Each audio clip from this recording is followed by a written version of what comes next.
이따가 화면에 띄워줄 것은 사도행전 10장 41절 다시 한번 읽어보자고. 화면을 통해서 10장 41절 이 말씀 중심으로 오늘 말씀을 전하려고 그래요. 같이 한번 읽어봅니다. 모든 백성에게 하신 것이 아니요 오직 미리 택하신 증인 곧 죽은 자 가운데서 부활하신 그를 모시고 음식을 먹은 우리에게 하신 것이라. 네, 아멘. 교회의 선교적 사명이라고 그랬어요. 우리와 똑같이 이 세상에 태어난 사람이 이 지구상에 살아가고 있어요. 무엇으로?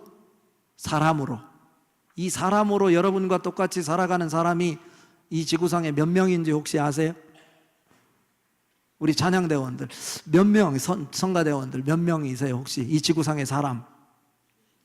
그것도 모르고 그냥 노래 부르는 거예요? 몇 명? 70억. 대단해요. 역시 우암교회예요. 예. 또 우리 장로님들이 얼마나 훌륭하신 분들 다 있는지. 저기 조용기 목사님 같으신 장로님도 계시고 깜짝 놀랐어요. 조용기 목사님 이렇게 젊어지셨나 하고. 아우, 행복한 교회, 행복한 교회. 이쪽에 찬양하신 분들, 이 지구상의 인구가 몇 명이에요? 70억. 그냥 언니 하니까 그냥 따라서.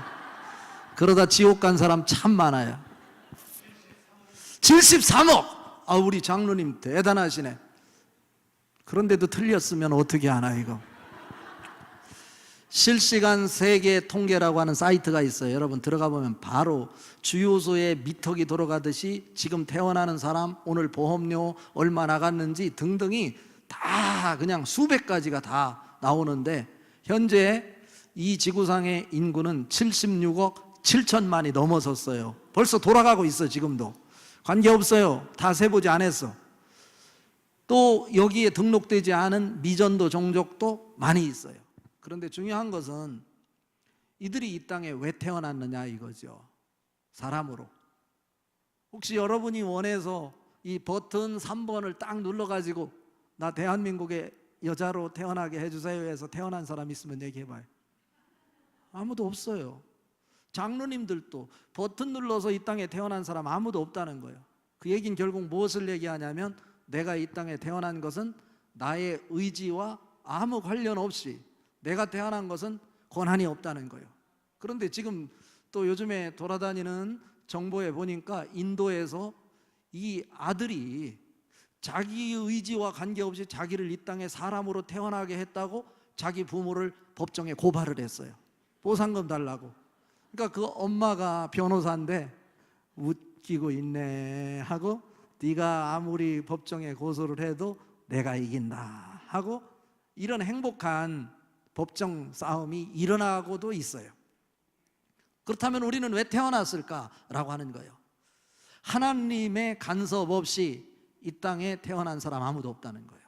여러분 모두는 다 하나님이 여러분이 아니면 안 된다고 판단돼요. 하나님이 다 하실 수 있지만 여러분을 통해서 하나님이 원하시는 그 일을 하시려고 여러분 한 사람 한 사람을, 이것은 에베소서 1장 4절 또 에레미야 1장 5절에 근거해서 태초 전부터, 여러분이 엄마 뱃속에 있기 전부터 여러분을 알았고, 여러분이 이 땅에 태어나기 전에 이미 선별하여 여러분에게 하나님의 귀중한 일을 맡기셨다는 거예요.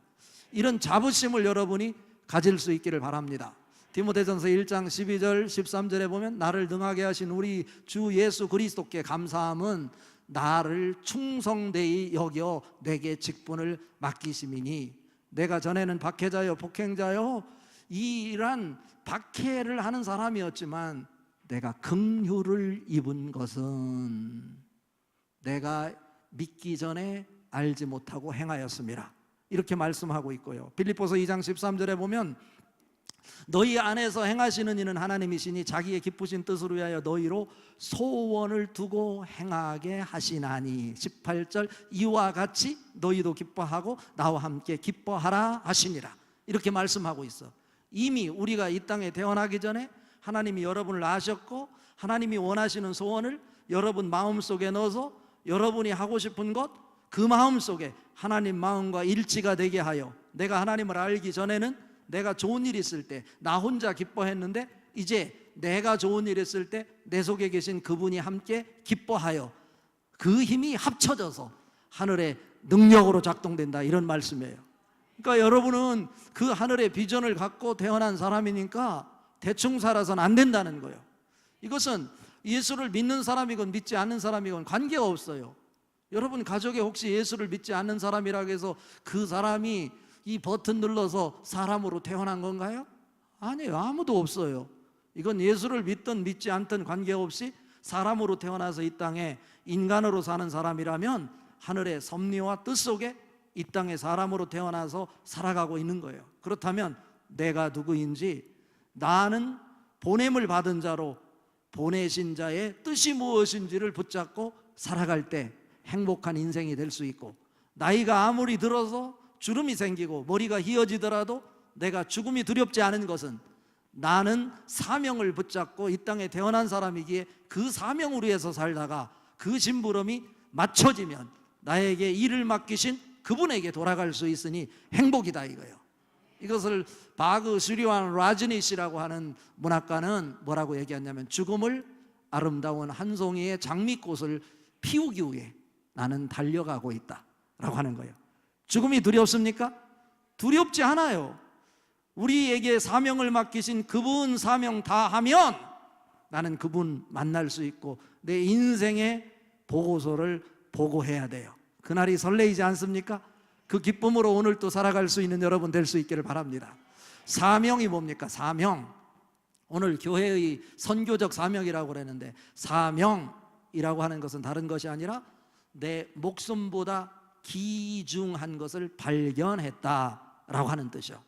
그러니까 내 목숨보다 더 귀중한 것을 발견하면 그 목숨보다 귀중한 것으로 해서 살아가는 것, 이게 사명인 거죠. 사도 바울은 자기 목숨보다 귀중한 걸 발견했어요. 나중에 발견했어. 그는 기독교인들을 향해서 박해자고 핍박자고 폭행자였지만 나중에 깨달은 거예요. 예수를 만나고 나서 깨달았는데 그것이 전혀 믿기 전에 알지 못하고 행하였다라고 고백하면서 평생 자기 목숨보다 더 귀중한 것을 위해서 살았는데 그것이 선교예요, 선교. 그래서 사도행전 20장 24절에 말하죠. 나의 달려갈 길과 주 예수께 받은 사명, 곧 하나님의 은혜의 복음을 전하는 일을 마치려 하면은 나의 생명을 조금도 귀한 것으로 여기지 아니하노라. 할렐루야. 여러분에게 그런 선교적 사명이 올릴 또 불릴 듯 가슴에 일어날 수 있기를 바랍니다. 자, 그렇다면 여러분들이 사람으로 태어난 이유, 저를 포함해서 두 가지예요. 저는 성경에서 그 해답을 찾았는데, 하나는 출애굽기 5장 1절과 3절에서 찾았는데요, 모세를 통해서 애굽에서 이스라엘 백성들이 430년 동안 살고 있을 때 하나님이 그들을 지켜보고 있어요. 잠깐 흉년이 들어서 그곳에서 고센 땅에서 머물 수 있는 것은 용납을 했는데, 그곳이 좋다고 그들이 그곳에 진을 치고 430년이나 머물고 있는 거예요.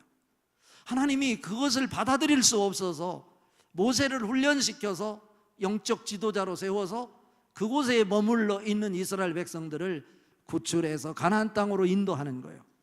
적어도 하나님의 사람은 세상 사람들과 같이 세상 속에 머물러서는 안 된다는 거예요. 세상의 가치로 세상 사람들과 동일한 삶의 방식으로 살아서는 안 된다는 거예요.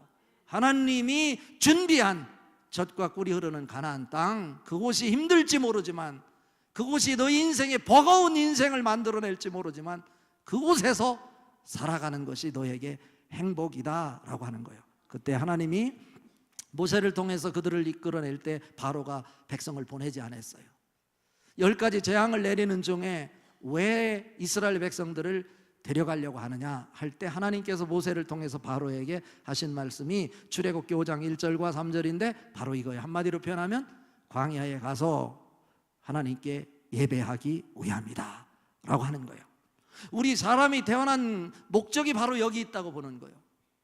내가 개로 태어나지 않고 소로 태어나지 않고 양으로 태어나지 않고 사람으로 태어난 이상, 우리가 사람으로 태어난 이유는 다른 곳에 있는 것이 아니라 나를 통해서 일하시는 그 하나님을 예배하기 위함이다. 여러분 예배를 많이 하십시오. 여러분이야 무슨 죄가 있겠어. 저는 오늘과 함께 오면서 내가 가면 아래 5층 가득 채워서 보조 의자 놓고 이 강대상까지 예배를 드리겠지. 아, 이러고 왔는데 나는 성가대만 앉아 있는 줄 알았어. 실망해, 실망. 죄송하죠? 그러니까 이제 여러분이 이제 사명 가지고 다음 주부터 바뀌어져야 돼요.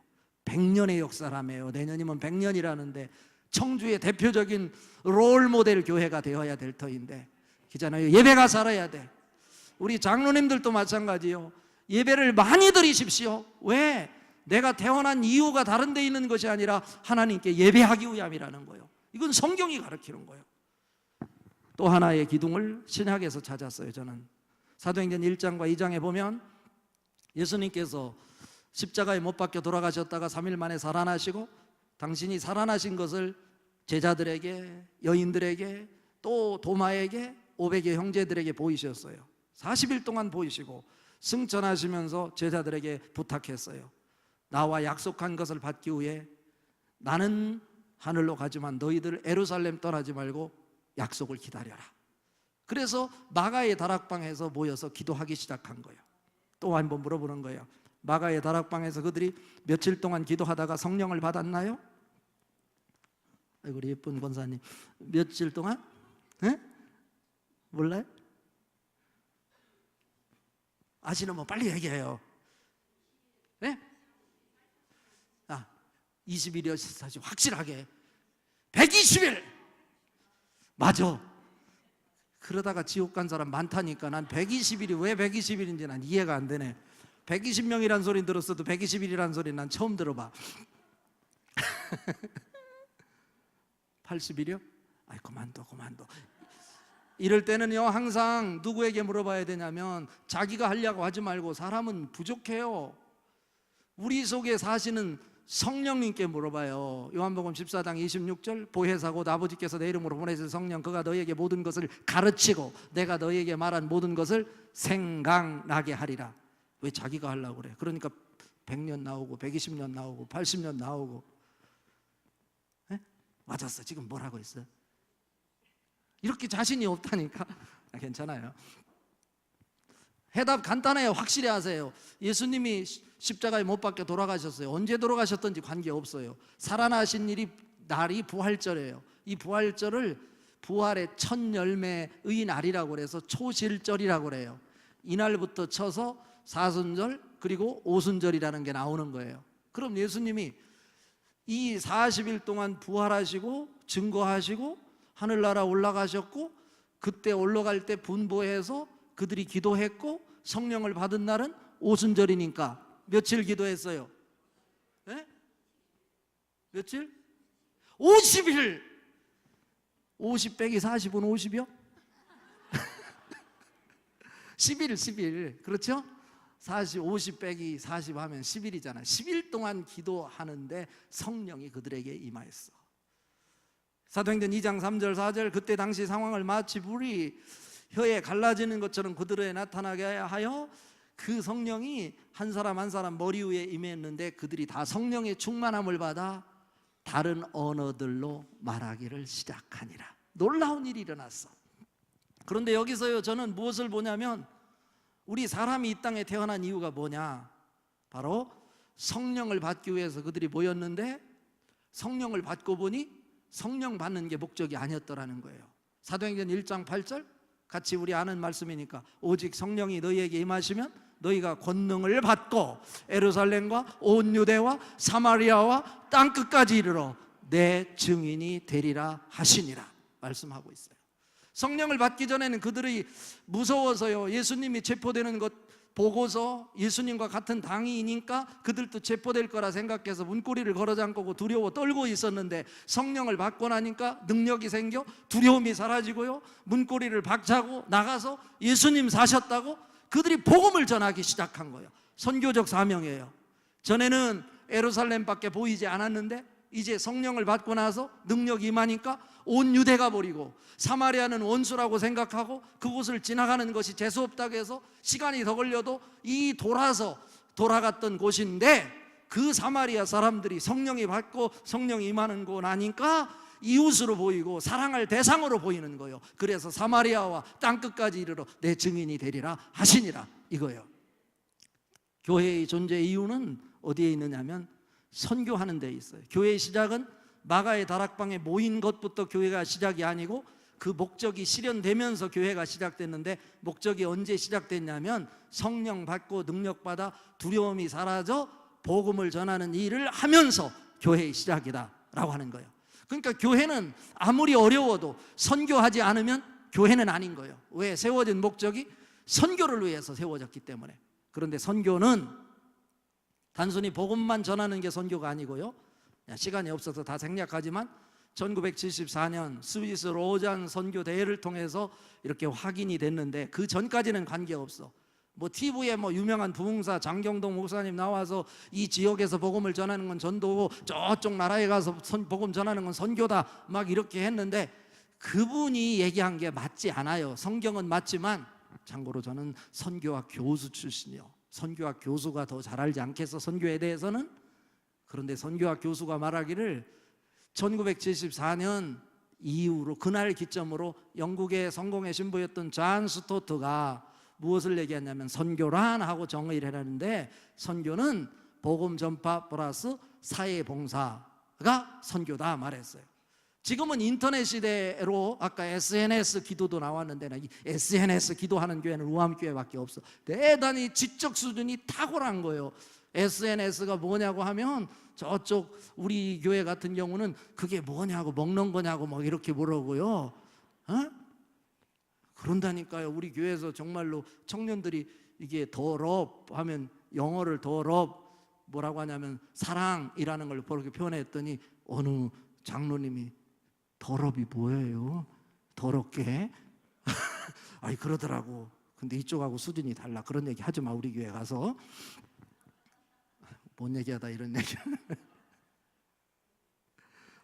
선교란 그러니까 일일권인데, 문화 타문화권은 선교고 자문화권에서 전하면 전도고, 이런 얘기는 옛날 얘기고, 문화도 의미가 없어요. 지금은 다 의사소통이 되는데, 그래서 1974년 그 선교 대회를 통해서 여기서 전하든 아프리카에서 전하든 캄보디아에서 전하든 관계없이 단순히 복음을 전하는 것으로 끝나면 이벤젤리즘이라고 해서 전도라고 하고, 복음을 전했더니 복음을 받은 사람이 처해져 있는 상황이 일그러져 있을 때 일그러진 것을 보고 그냥 방치할 거냐는 거예요. 아니요, 일그러진 부분을 치유하는 역할까지 감당할 때 우리는 선교라고 한다는 거예요.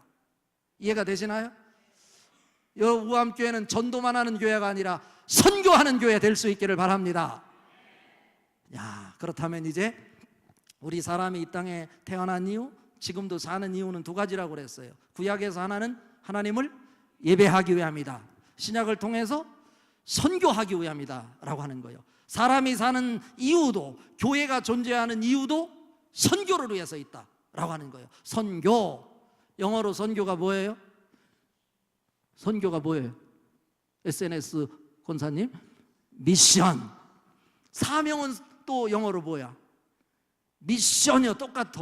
그러니까 사명도 선교고 선교도 미션이요. 그러니까 영어가 똑같다니까, 단어가. 선교나 사명이나. 그러니까 교회의 사명은 뭐예요? 선교예요. 우리가 사는 이유는 어디에 있어요? 선교를 위해 있어. 옆에 분하고 한번 인사해 봐요. 너가 사는 이유가 선교랴. 이게 선교를 잘해야 돼. 봐요. 제가 시간 조정해야 돼요.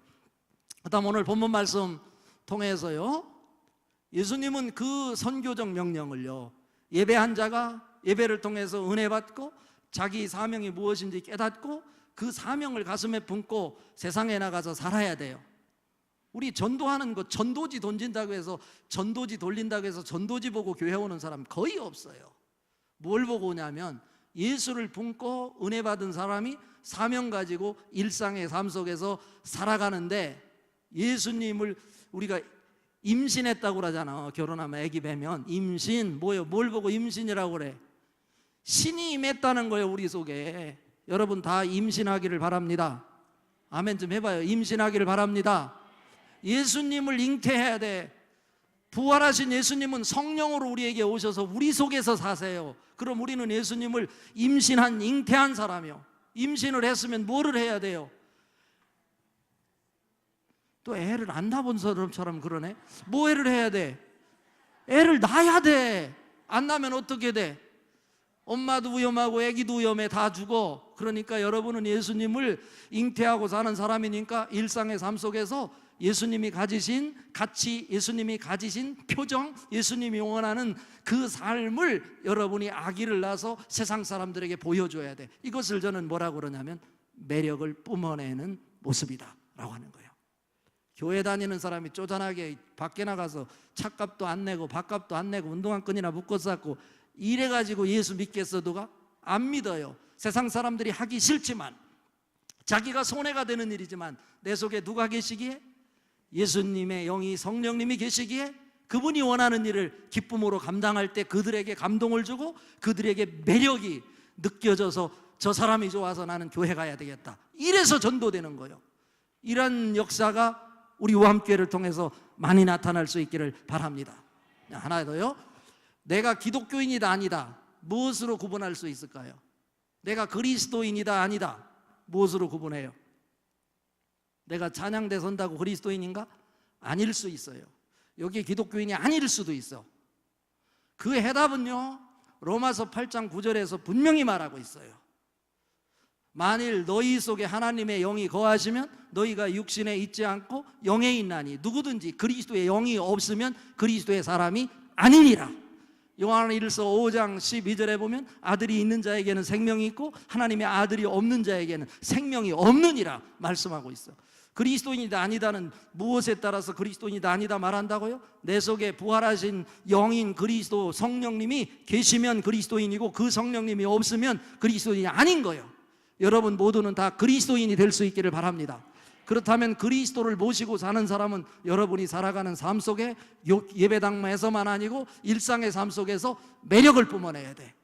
그렇다면 우리에게 예배한 자가 선교적 사명을 감당해야 될 터인데 이 선교적 사명을 누구에게 주었느냐 이거예요. 어떤 사람은 교회 다니는 모든 사람에게 그 사명을 줬다고 그러는데 그렇지 않아요. 오늘 읽은 사도행전 10장 41절에 그 해답이 있는데요, 아무에게나 준 것이 아니요, 세 가지 조건을 갖춘 사람에게만 선교적 사명을 맡기고 있다는 거예요.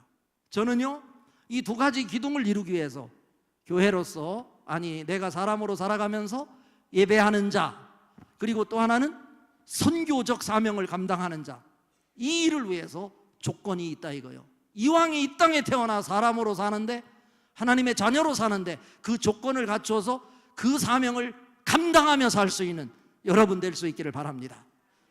이 사도행전 10장 41절에 제가 결론부터 말씀드리고 정해진 시간에 한번 풀어볼게요. 미리 택정함을 입은 증인에게 이 사명을 준다는 거예요. 앞에서 말씀드렸어요. 우리가 보는 세계, 우리가 살아가는 이 세계 20%밖에 볼 수 없다고 과학이 가르쳐요. 우리는 80% 세계를 보지 못한단 말이에요. 그럼 우리 눈으로 보는 것만 가지고 인생의 승부수를 걸 거냐? 아니라는 거예요. 그건 어리석은 거예요. 적어도 우리가 교회를 다니면서 매력을 느끼는 것은, 희망이 있고 소망이 있는 것은 우리가 보는 것, 지식으로, 학문으로 승부수를 두는 것은 20%밖에 되지 않는다는 거예요. 나머지 80%가 있을 건데 그 가능성 때문에 우리에게 희망이 있고 소망이 있는 거예요.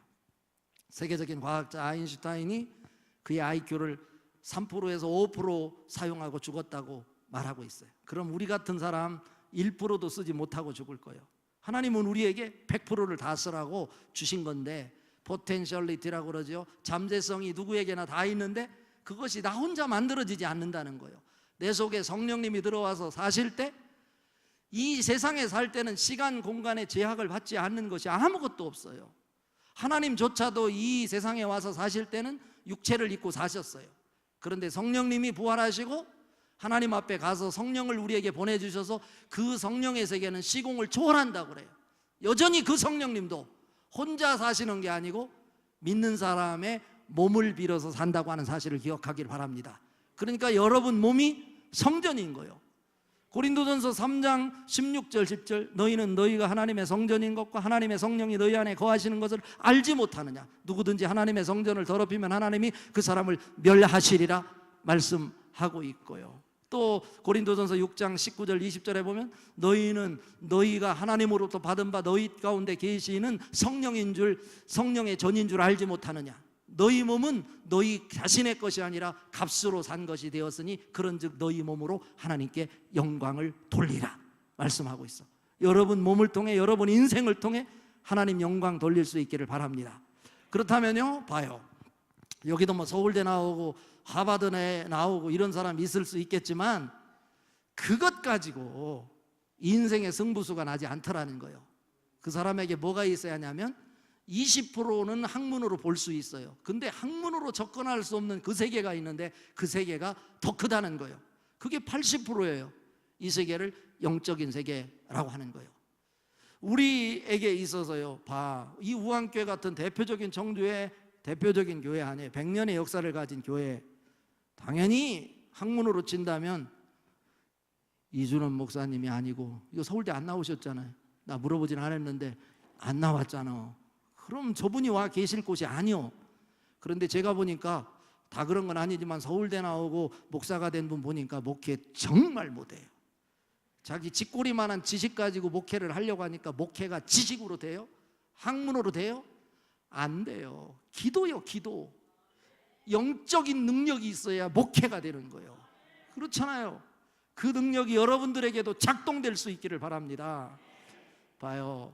고린도후서 4장 18절에 우리가 주목하는 것은 보이는 것이 아니요 보이지 않는 것이니 보이는 것은 잠깐이요 보이지 않는 것은 영원함이로다 말씀하고 있고, 요한복음 6장 63절에 보면 살리는 것은 영이니 육은 무익하니라. 내가 너희에게 이른 말이 영이요 생명이니라. 하나님은 영이세요. 이유를 막론하고. 그렇잖아요.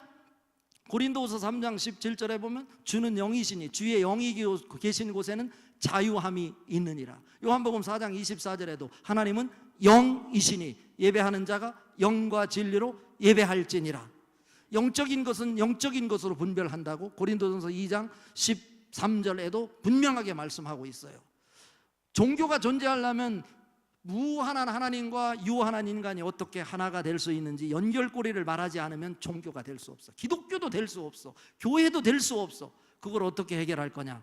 우리 속에 있는 죄성을 해결하지 않으면 하나님과 우리가 하나가 될 수 없어요. 그래서 사도행전 2장 38절에 보면 베드로가 가로되 너희가 회개하여 각각 예수 그리스도의 이름으로 세례를 받고 죄 사함을 받으라. 그리하면 성령이 너희에게 임하시리니 라고 말하고 있어요. 죄 문제가 해결되지 않으면 우리가 하나님과 하나가 될 수 없다니까요. 이 문제가 중요한 거예요.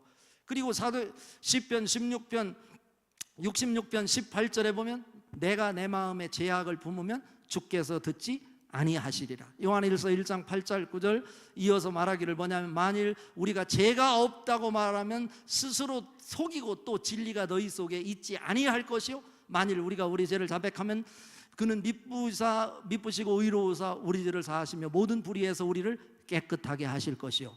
죄 문제가 여러분 해결돼야 돼. 그런데 이 죄 문제가 2000년 전에 있었던 예수님의 십자가 사건으로 해결되는 것이 아니고 지금 여기서 2019년도에 십자가 사건이 내 속에서 일어나야 된다는 거예요. 그럴 때 부활이 나타나고 능력이 작동되는 거예요. 갈라디아서 2장 20절 우리 잘 아는 말씀이잖아요.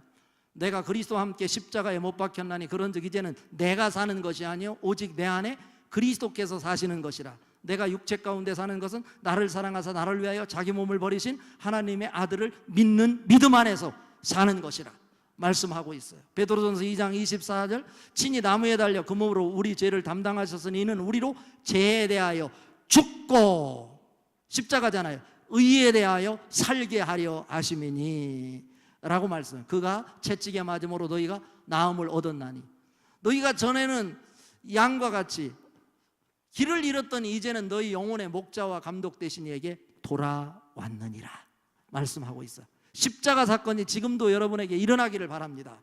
그리고 부활도 동시에 십자가가 있을 때 나타나는 것이고 능력을 경험하는 거예요. 그러니까 매일매일 우리는 설레임으로 사는 거죠. 왜냐하면 십자가 사건이 내 속에 일어나서 상상을 초월하는 부활의 능력이 나에게 작동되어 하나님 나라가 뭔지를 보여지는 거예요. 이것은 결국 무엇을 얘기하면 미리 택하심을 입은 증인이다 라고 하는 것은 내 죄 문제가 해결되어 영적인 세계가 보일 때 하나님이 나를 지배한다고 하는 것, 하나님이 나를 간섭하신다는 것이 믿어질 때 그 믿음이 있는 사람에게만 선교적 사명을 맡긴다라고 하는 거예요. 여러분, 세상에서는 성공하시고 똘똘한 사람 되기를 바랍니다. 어떤 직장이든지 그곳에서 선한 영향력을 발휘할 수 있기를 바랍니다. 그러나 교회에 와서 하나님 앞에서는 나는 아무것도 할 수 없는 죄인입니다. 말씀 앞에 굴복하십시오. 설교 시간은요, 갈등의 시간이에요. 아멘도 나오지만 내가 그동안 살아온 인생의 경험, 세상적인 지식으로 가득 차 있던 사람, 하나님 말씀과는 갈등이 생겨요. 이 갈등 앞에서 두 가지 반응이 나타날 수 있어요. 하나는 뭐냐면 내 생각, 하나님 말씀 앞에 내 생각을 포기할 거냐, 아니면 내 생각을 고집할 거냐.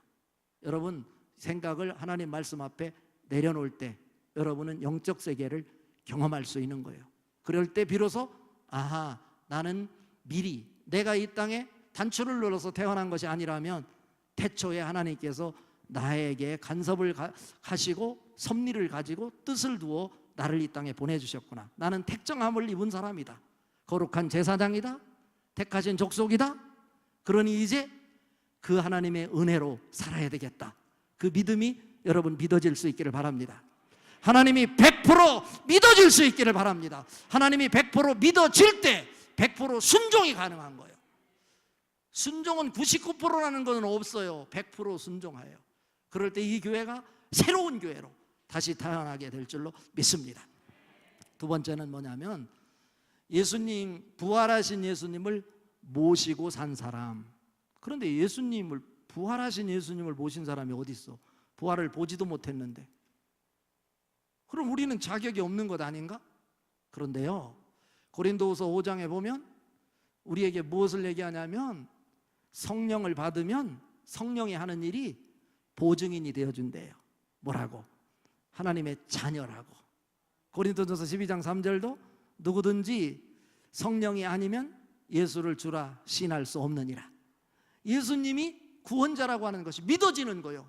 내가 믿고 싶어서 믿어지나요? 아닌 거예요.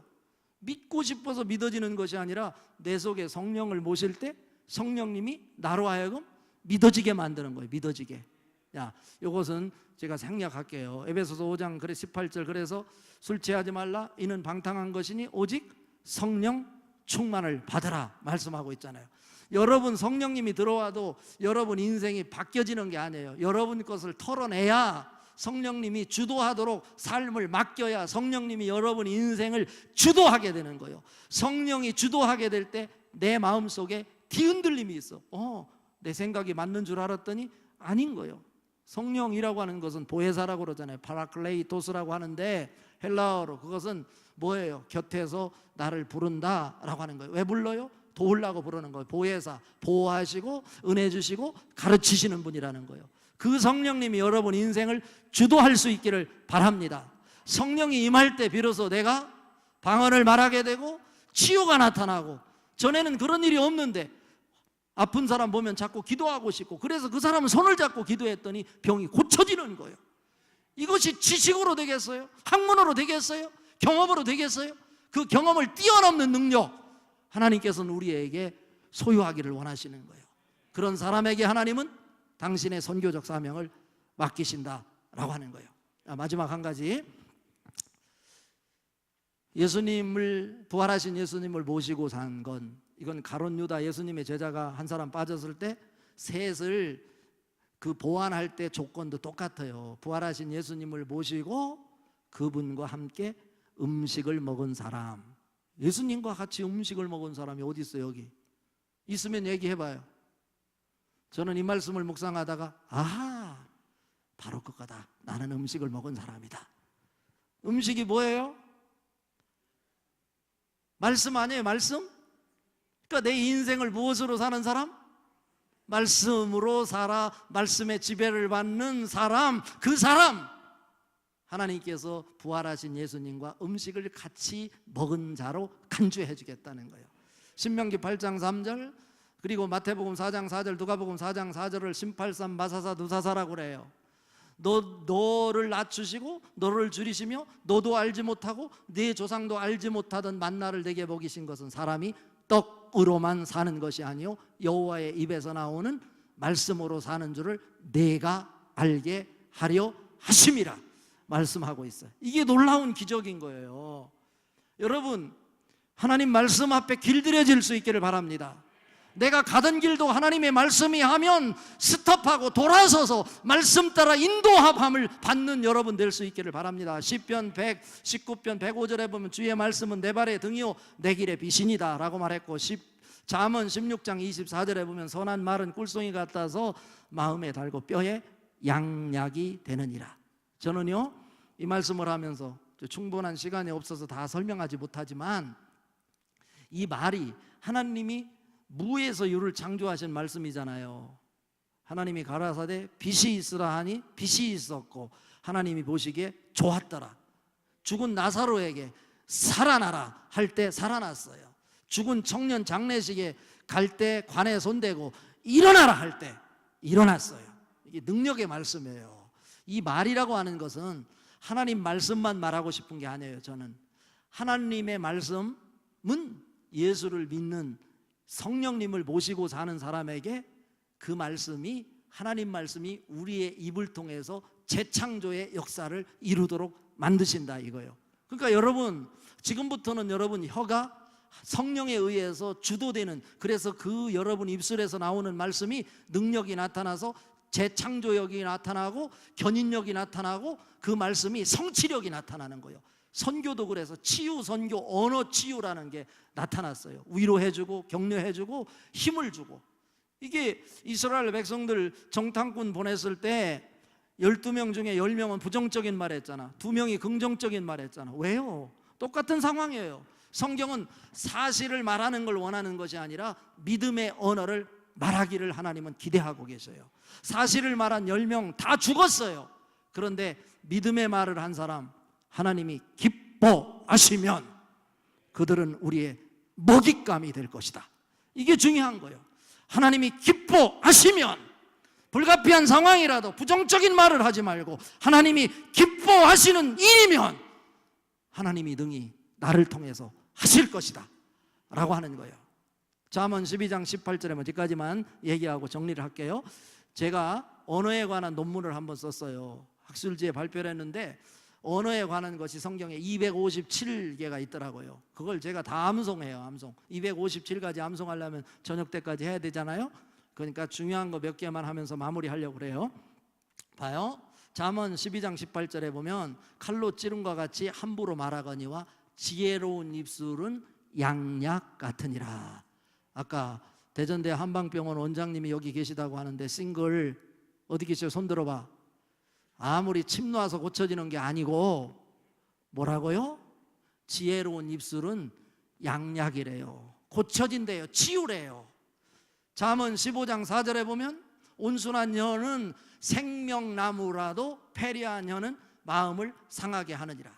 골로새서 4장 6절에는 우리 김장할 때 소금은 김장할 때만 쓰는 줄 알았더니 너희 말을 항상 은혜 가운데 소금으로 맛을 낸과 같이 하라. 그리하면 너희가 각 사람에게 마땅히 대답할 것을 말하리라 말씀하고 있어요.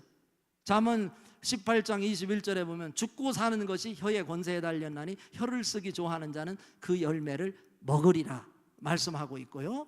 이런 거 뭐 끝도 없이 수도 없이 많아요. 사무엘하 23장 2절에 보면 여호와의 영이 나를 통하여 말씀하시며 주의 말씀이 내 혀에 있도다.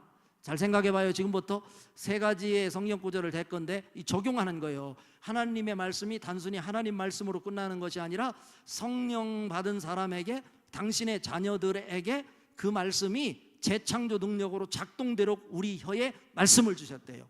에레미야 1장 9절, 에레미야 5장 14절, 데살로니가전서 2장 13절에서 이어서 말하는데요. 에레미야 1장 9절에 보면 여호와께서 그 손을 내 입에 대시며 내게 이르시되 볼지어다 내가 내 말을 내 입에 두었느니라. 하나님이 하나님의 말을 우리 입에 두었대요. 에레미야 5장 14절에 보면 그러므로 만군의 여호와께서 이같이 말씀하시느니라 볼지어다 내가 이 말을 하였은즉 내 입에 있는 나의 말로 불이 되게 하고 이 백성으로 나무가 되게 하여 그 불이 그들을 사르리라. 이 얘기는 뭐야? 능력 있게 나타나겠다는 거예요. 죄악을 태워버리고요. 하나님의 능력의 불이 성령을 상징하잖아. 그것이 작동되도록 만들겠다는 거예요. 데살로니가전서 2장 13절에 이어서 말하는 거예요. 이러므로 우리가 끊임없이 하나님 앞에 감사함은 너희가 우리에게 들은 바 하나님의 말씀을 받을 때 사람의 말로 받지 아니하고 하나님의 말씀으로 받음이니 진실로 그러하도다. 이 말씀이 또한 너희 믿는 자 가운데서 역사하느니라. 할렐루야. 여러분, 말을 함부로 하지 마십시오. 그 사람 말하는 것 보면 그 사람의 인격을 말할 수 있어. 항상 긍정적으로 축복의 말을 하십시오. 잘 되는 말을 하십시오. 여러분, 눈에 보이는 것 가지고 판단하지 마십시오. 비전을 보시고 하늘의 세계를 말하십시오. 이게 바로 믿음의 사람들 아닐까요? 최 에스더라고 하는 사모님이 서울의 상현 평천교회, 지금은 담임 목사 부인인데 2006년에 아이들 셋을 낳았어요. 그때 부목사 사모였는데 큰아이가 진석이, 둘째 아이가 진수, 셋째 아이가 은석이었어요. 셋째가 여자고 첫째 아들이 7살이에요. 어떻게 하면 아이들을 하나님 말씀으로 양육하고 교육할까 하면서 성경 구절을 암송시키기 시작했어요. 근데요, 7살 난 아이 진석이가 성경 구절을 300구절을 암송했다니까. 놀라지도 않네. 저는 3000구절이에요 20년 전부터 하루에 성경 구절 하나를 암송하지 않으면 나는 밥을 먹지 않겠다, 이런 철학으로. 내가 다른 거는 다 못해요. 우리 이준원 목사님 따라가려면 이 발끝에 이 티끌도 못 잡아. 근데 하나 잘하는 거 있어. 성경 구절 암송하는 건 내가 우리나라 목사 중에, 세계적인 목사 중에 최고 잘하는 목사.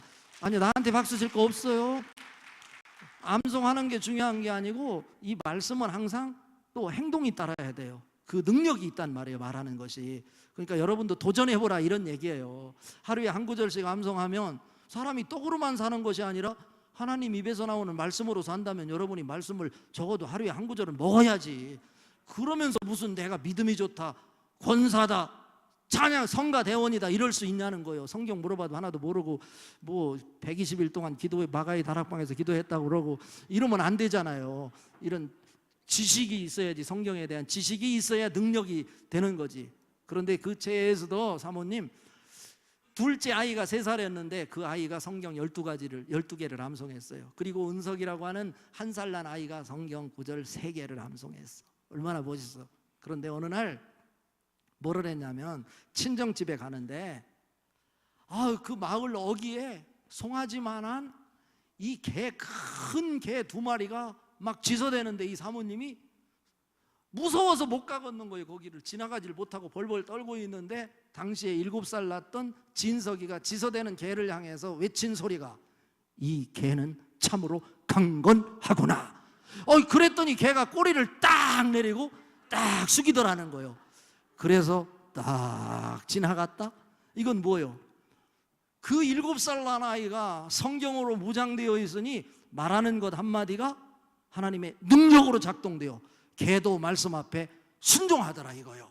여러분 한번 시도해 보십시오. 말씀으로. 다시 한번 정리합시다. 우리가 태어난 이유가 뭐라고요? 또 까먹었네. 우리가 태어난 이유가 어디 있다고요? 내가 살아가는 이유가 어디 있다고요? 하나님을 예배하기 위함이다. 내가 살아가는 이유가 또 하나 있는데 그게 뭐라고요? 선교하기 위함이다. 교회의 존재도 선교하는 교회여야 된다. 이 2가지를 이루기 위해서는 하나님은 아무에게나 그 사명 맡기지 않고 준비된 자에게 그 사명을 맡기는데 그 준비된 자가 오늘 말씀의 첫 번째로 미리 택정함을 입은 증인이어야 된다. 예수가 부활한 것, 하나님의 세계가 믿어지고 그것이 내가 특별히 2 눈으로 영적으로 보았을 때 그것을 증거하는 거지. 전도가 안 되는 것은 증인이 아닌 자가 증언하니까 자신이 없어, 능력이 없는 거예요. 여러분이 본 것은 말하지 않을 수 없잖아. 이웃집에 영자 엄마가 바람 폈는데 그 말 안 할 수가 있어? 이 가리워서 내가 예수님이 부활한 것을 봤는데 말하지 않을 수가 없는 거예요. 이게 뭐야?